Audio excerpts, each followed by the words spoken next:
After the horrific week that Japan has had in the southern island of Kyushu, in the northern section, the floods leaving 25 dead and 250,000 in a mass evacuation, and unfortunately many of them are trapped inside their homes because the roads are destroyed or damaged by ferocious landslides and the horrific floods.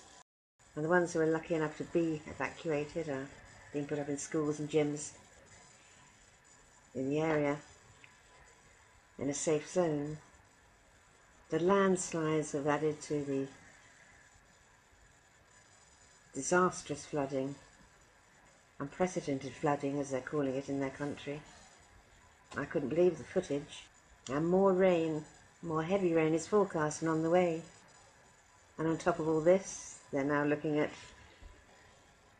Tropical Storm Khanun, or a trajectory which is shifting from Okinawa, moving further towards Kyushu. And that's just been upgraded to tropical storm from a tropical depression, and it should hit the area or skirt the area on Wednesday morning, 9 AM their time, local time, this Wednesday. Now this system will bring with it a lot of precipitation, a lot of rain across southern and western Japan. The tropical storm down to a tropical depression will make its way onto South Korea, with the possibility of turning back towards Japan again.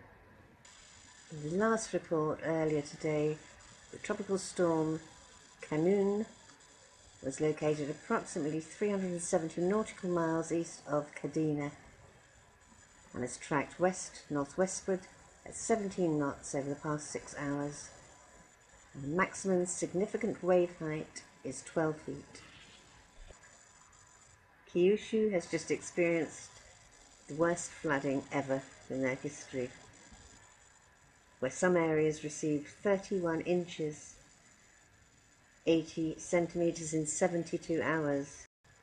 Authorities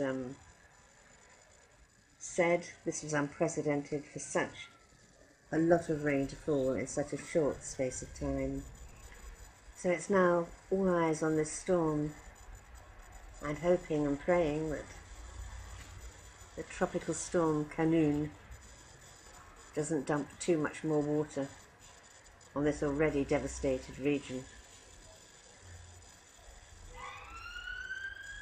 of Kyushu.